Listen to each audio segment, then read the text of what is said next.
ನಮಸ್ಕಾರ ಗಾಯ್ಸ್.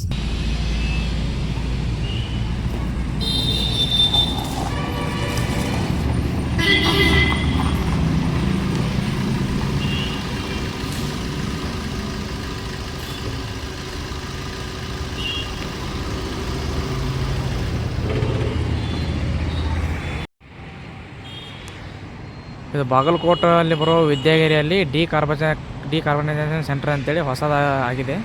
ಇಲ್ಲಿ ಕಾರಲ್ಲಿ ಡಿಕಾರ್ಬನೈಸೇಷನ್ ಸೆಂಟರ್ ಇದೆ. ಯಾರಾದರೂ ಇದ್ದರೆ ಡಿಕಾರ್ಬನೈಸೇಷನ್ ಮಾಡಿಸ್ಬೋದು. ಇದು ನಮ್ಮ ಕಾರು ಇಲ್ಲಿ ಬಂದು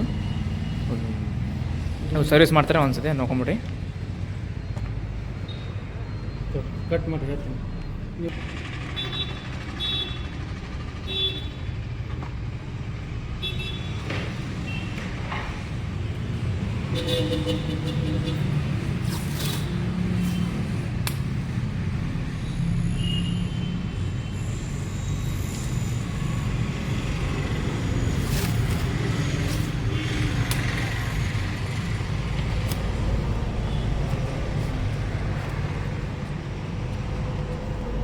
ಏರ್ ಇನ್ಲೆಟ್ ಓಪನ್ ಮಾಡಿದಾಗ ಡಸ್ಟ್ ಹೋಗಬಾರ್ದು ಅಂತಂದು ಟೇಪ್ ಹಚ್ಚಿದ್ರು. ರೈಟ್. ಇದ್ರೊಳಗೆ ಕನೆಕ್ಷನ್ ಕೊಟ್ಟೀನಿ ರೀ. ಇದು ಕನೆಕ್ಷನ್ ಏರ್ ಇನ್ಲೆಟ್ ಇದು ಏರ್ ಇನ್ಲೆಟ್. ಇಲ್ಲೇ ಏರ್ ಫಿಲ್ಟರ್ ಆಗಿ ಏರ್ನ ಇಂಟೇಕ್ ಮಾಡ್ಕೊಂತೈತಿ ಒಳಗೆ. ರೈಟ್. ಆ ಏರ್ ಹೋಗಿ ಒಳಗಿಂದ ಏನು ಬರ್ನ್ ಆಗಿರೋ ಡಿಸೈಲ್ ಇರ್ತದಲ್ಲ ಅದನ್ನ ಅದ್ರದ್ದು ಏನು ಸ್ಮೋಕ್ ಬಂದಿರ್ತದಲ್ಲ ಅದನ್ನ ತಗೊಂಡು ಇಂಜಿನ್ ಒಳಗಿಂದ ಕ್ಯಾಟಲಿಟಿಕ್ ಕನ್ವರ್ಟರ್ ಇಂಜಿನ್ ಹೆಡ್ನಾಗಿಂದ ಎಲ್ಲ ತಗೊಂಡು ಸೈಲೆನ್ಸರಿಂದ ಹೊರಗೆ ಹೋಗ್ಬೇಕು. ಬಟ್ 100% ಯಾವುದೇ ಇಂಜಿನ್ ಒಳಗಿಂದ ಕಾರ್ಬನ್ ಔಟ್ ಆಗಂಗಿಲ್ಲ. ಡಿಸೈಲಿಂದ ಬರ್ನ್ ಆಗಿರೋ ಇಂಜಿನ್, ಡಿಸೈಲಿಂದ ಬರ್ನ್ ಆಗಿರೋ ಕಾರ್ಬನ್. ಸೊ ಅದನ್ನು ನಮಗೇನು ಮಾಡ್ತೈತಿ, ಅಲ್ಲೇ ಸ್ವಲ್ಪ ಉಳ್ಕೊಂಡು ಹೆಡ್ನಾಗೆಲ್ಲ ಕಾರ್ಬನ್ ಫಾರ್ಮೇಷನ್ ಆಗಿ ಪಿಕಪ್ ಡೌನ್ ಆಗ್ತೈತಿ, ವೈಬ್ರೇಷನ್ ಜಾಸ್ತಿ ಆಗ್ತೈತಿ, ಮೈಲೇಜ್ ಡೌನ್ ಆಗ್ತೈತಿ, ಆಮೇಲೆ ಸ್ಮೂತ್ನೆಸ್ ಹೋಗುತ್ತೆ ಗಾಡಿ, ಆಮೇಲೆ ಇಂಜಿನ್ ಲೈಫು ಜಲ್ದಿ ಹಾಳಾಗ್ತದೆ, ಜಲ್ದಿ ಬೋರಿಗೆ ಬರ್ತದೆ. ಸೊ ಅದಕ್ಕೆ ನಾವು ಇದು ಹೊಸ ಟೆಕ್ನಾಲಜಿ, ಇದೊಂದು 4-5 ವರ್ಷದಿಂದ ಬಂದಿರೋದು ಡಿಕಾರ್ಬನೈಸಿಂಗ್ ಸೆಂಟರ್. ಈಗ ಹೊಸದಾಗಿ ಅದನ್ನು ಹೆಡ್ ಕ್ಲೀನ್ ಮಾಡೋದು ಯಾವಾಗ ಅಂತಂದರೆ ನಮ್ಮ ಇಂಜಿನ್ ಯಾವಾಗ ಪೂರ್ತಿ ಹಾಳಾಗಿರ್ತೈತಿ ಅವಾಗ ಕ್ಲೀನ್ ಮಾಡ್ಬೋದು. ಸೊ ಈಗ ಈಸಿಲಿ ನನ್ನ ಕಾರ್ಬನ್ ಕ್ಲೀನ್ ಮಾಡೋದು ಹೆಂಗೆ ಅಂತಂದರೆ ಒಂದೇ ಒಂದು ಆಪ್ಷನ್ನು ಡಿಕಾರ್ಬನೈಸೇಷನ್. ಬನ್ನಿ ಮಷಿನ್ ನೋಡೋಣ. ಅವ್ರು ತೋರಿಸ್ತಾ ಇದ್ದಾರೆ ಮಷಿನಿಂದ. ಈಗ ನೋಡಿ ಇಲ್ಲಿ ಕನೆಕ್ಷನ್ ಕೊಟ್ಟಾರೆ. ಈಗ ನೀವು ಹೇಳ್ರಿ, ಇಲ್ಲಿ ಕನೆಕ್ಷನ್ ಕೊಟ್ಟಾರೆ. ಇದು ಡಿಕಾರ್ಬನೈಸೇಷನ್ ಮಷೀನು. ಇಲ್ಲಿಂದ ಕಲೆಕ್ಷನ್ ಕೊಟ್ಟು ಸೀದಾ ನಮ್ಮ ಕಾರಲ್ಲಿ ಏರ್ ಇನ್ಲೆಟ್ಗೆ ಹಾಕಿದ್ದಾರೆ. ನೋಡ್ಬೋದು ನೀವು. ಪೈಪ್ ಹಾಕಿದ್ದಾರೆ. ಟೇಪ್ ಧೂಳಿಗೆ ಡಸ್ಟ್ ಹೋಗಬಾರಂತೆ ಟೇಪ್ ಕೂಡ ಹಾಕಿದ್ದಾರೆ. ಇದು ಡಿಕಾರ್ಬನೈಸೇಷನ್ ಕನೆಕ್ಷನ್ ಕೊಟ್ಟಿದ್ದಾರೆ. ಒಂದು ಲಿಕ್ವಿಡ್ ಅಂತ ಬರುತ್ತಂತೆ, ಅದೊಂದು ಹಾಕ್ತಾರೆ ಅವರು. ಇದು LHC ಲಿಕ್ವಿಡ್ ಅಂತ ಸರ್. ಇದು ಡೀಸೆಲ್ ಏನು ಟ್ಯಾಂಕ್ ಫುಲ್ಲು ಹಾಫ್ ಏನಾರ ಸಂಬಂಧ ಬೀಳ್ತದೆ? ಯಾಕೆ ಅದಕ್ಕೇನು ಸಂಬಂಧ ಇರೋಂಗಿಲ್ಲ. ಎಷ್ಟಾದ್ರೂ ಕಡಿಮೆ ಇರಬಾರ್ದು, ಪೂರ್ತಿ ಜಾಸ್ತಿನೂ ಇರಬಾರ್ದು. ಒಂದು ರೇಂಜಿಗಿದ್ರೆ ನಡೀತದೆ. ಒಂದು ರೇಂಜಿಗಿದ್ರೆ ಸಾಕು. ರೈಟ್.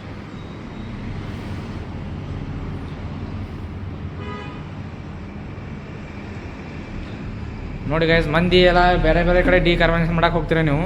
ಅಲ್ಲಿ ಅವರು ಹಾಕೋದು ಇಷ್ಟೇ, ಇಲ್ಲಿ ಮಟ್ಟ ಹಾಕ್ತಾರೆ ಈ ಲಿಕ್ವಿಡ್. ಇವ್ರು ನೋಡ್ರಿ ಫುಲ್ ಆಗ್ತದೆ ಲಿಕ್ವಿಡ್. 50 ml ಪೂರ್ತಿಯಾಗಿ ಲಿಕ್ವಿಡ್ ಹಾಕಕತ್ತಾರೆ ಅವರು. ಆಮೇಲೆ ಸ್ಟ್ಯಾಂಡರ್ಡ್ ಲಿಕ್ವಿಡ್ ಇರ್ತದೆ. ಸ್ಟ್ಯಾಂಡರ್ಡ್ ಲಿಕ್ವಿಡ್ ಒಂದು LHC ಲಿಕ್ವಿಡ್ ಅಂತ. ಇದು ಕಮ್ಮಿ ನೋಡ್ಬೋದು ಗೈಸ್ ನೀವು, LHC ಲಿಕ್ವಿಡ್ ಅಂತೇಳಿ. ಮತ್ತು ಇದು LHC ಲಿಕ್ವಿಡ್ ಅಂತ ಎಲ್ಲ ಕಡೆ ಡಿಕಾರ್ಬನ್ ಮಾಡೋರು ಇವಾಗ ಕಂಪ್ನಿನ ತರಿಸ್ತಿರೋ ಡಿಕಾರ್ಬನೈಸೇಷನ್ ಲಿಕ್ವಿಡ್ LHC ಲಿಕ್ವಿಡ್ ಬಿಟ್ಟು ಬೇರೆ ಬೇರೆ ಹಾಕ್ತಿದ್ದಾರೆ. ಬಟ್ ನಾವು ಆ ಥರ ಮಾಡೋಂಗಿಲ್ಲ. ಒರಿಜಿನಲ್ ಡಿಕಾರ್ಬನೈಸೇಷನ್ ಮಾಡೋಕ್ಕೆ ಯಾವುದು ಲಿಕ್ವಿಡ್ ಬೇಕು ಅದೇ ಲಿಕ್ವಿಡ್ ಹಾಕ್ತೀವಿ, LHC ಲಿಕ್ವಿಡ್ ಅಂತ ಅನ್ಸುತ್ತೆ. ಆಮೇಲೆ ಅದರೊಳಗೂ ಅದು ರೇಟ್ ಸ್ವಲ್ಪ ಕಾಸ್ಟ್ಲಿ ಇರೋದ್ರಿಂದ ಅದನ್ನು ಕಮ್ಮಿ ಹಾಕ್ತಾರೆ. ಬಟ್ ನಮ್ಮಲ್ಲೇ ಪೂರ್ತಿ 50 ml ವರೆಗೂ ನಾವು ಅದನ್ನು ಡಿಕಾರ್ಬನೈಸೇಷನ್ ಮಾಡೋಕ್ಕೆ ಅದು ಎಷ್ಟು ಸರ್ವಿಸಿಗೆ ಬೇಕು ಅಷ್ಟು ಗಾಡಿ ಇಂಜಿನ್ CC ಮೇಲೆ ಅದು ಡಿಪೆಂಡ್ಸ್ ಇರ್ತೈತಿ. ಅದನ್ನು ನಾವು ಪೂರ್ತಿ ಹಾಕ್ತೀವಿ. ನೋಡಿ ಗಾಯ್ಸ್, ನಿಮ್ಗೆ ಏನೇನು ಕ್ವಾಲಿಟಿ ಬೇಕು ಎಲ್ಲ ಕ್ವಾಲಿಟಿ ಪ್ರಕಾರ ಸಿಗ್ತಾ ಇದೆ. ಮತ್ತು ಕಂಪೇರ್ ಮಾಡ್ಬೋದು ನೀವು. ಆಮೇಲೆ ಬೇರೆ ಈಗ ದೂರ ಹೋಗ್ತಿರ್ತೀರ ನೀವು, ಬೆಂಗಳೂರು, ಬೆಳಗಾವಿ, ಹುಬ್ಳಿ ಎಲ್ಲ ಹೋಗ್ತಿರ್ತೀರ ಡಿಕಾರ್ಬನೈಸೇಷನ್ ಮಾಡೋಕ್ಕೆ. ಈಗ ನೋಡಿ ಗಾಯ್ಸ್, LHC ಲಿಕ್ವಿಡನ್ನು ಫ್ಯೂಲ್ ಟ್ಯಾಂಕಿಗೆ ಹಾಕಕತ್ತಾರ, ನೋಡ್ಬೋದು.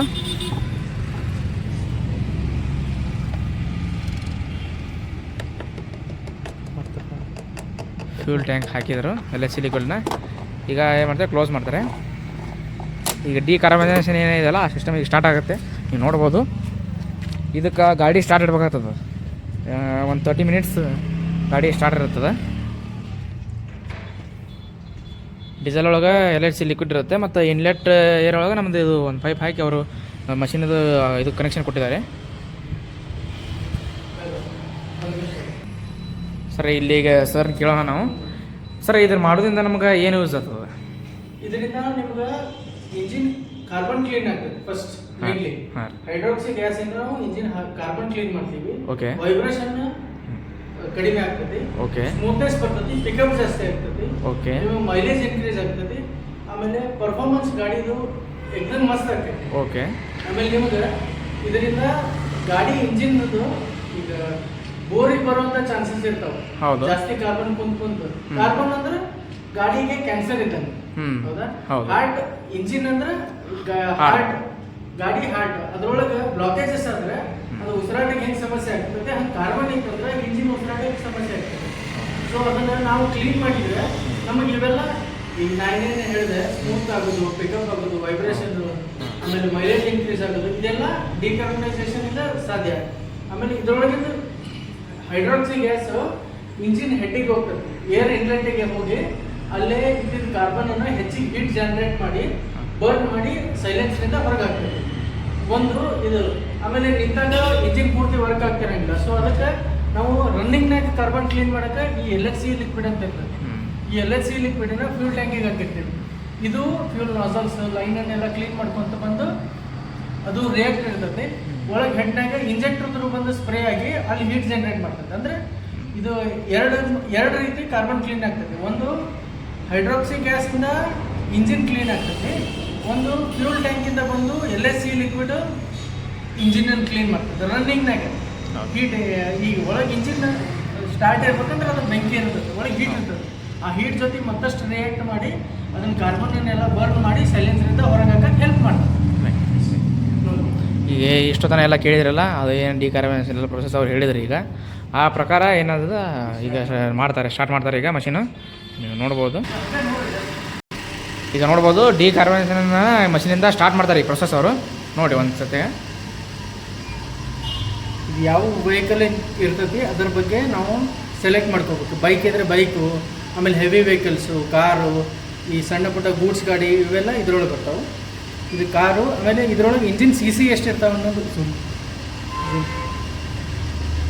Engine CC 600 to 1800 cc, 1800 to 3000 above. ಅಂದರೆ ಎಲ್ಲ ಲಕ್ಸುರಿ ವೆಹಿಕಲ್ಸ್ ಆಗಲಿ, ಯಾವುದೇ ದೊಡ್ಡ CC ಇಂಜಿನ್, ಸಣ್ಣ ಪುಟ್ಟ ಮಾರುತಿ 800 ಹಿಡ್ಕೊಂಡು ಇನೋವಾ, ಫಾರ್ಚುನರ್, BMW ಎಲ್ಲ ವೆಹಿಕಲ್ಸು ನಾವು ಸರ್ವಿಸ್ ಮಾಡಿದ್ದೀವಿ.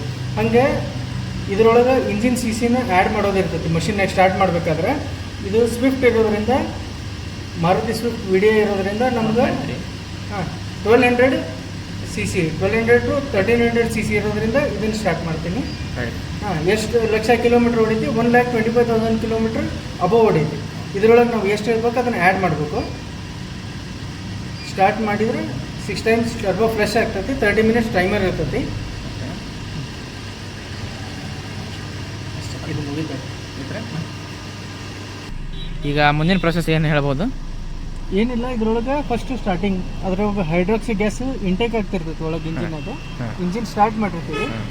ಈಗ ನೆಕ್ಸ್ಟ್ ಏನಂತಂದ್ರೆ 3 minutes 3 times ನಡು 1 ನಿಮಿಷ ಗ್ಯಾಪ್. ಈಗ 3 minutes ರೇಸ್ ಮಾಡೋದು 1.5 RPM ಇಂದ, ಮತ್ತು 3 minutes ಗ್ಯಾಪು, ಮತ್ತು 1 ನಿಮಿಷ ಗ್ಯಾಪು, ಮತ್ತು 3 minutes 11 minutes ರೇಸಿಂಗ್ ಪ್ರೊಸೆಸ್ ಇರುತ್ತೆ. ಅದನ್ನು ರೇಸ್ ನಾವು ಈಗ ಸ್ಟಾರ್ಟ್ ಮಾಡಾಕ್ತೀವಿ. ಇಲ್ಲಿ ನೋಡ್ರಿ 1.5 RPMನಾಗ ರೇಸ್ ಮಾಡತ್ತೀವಿ. ಇಲ್ಲಿ ಟೈಮರ್ ಸ್ಟಾರ್ಟ್ ಮಾಡಿದ್ದೀವಿ.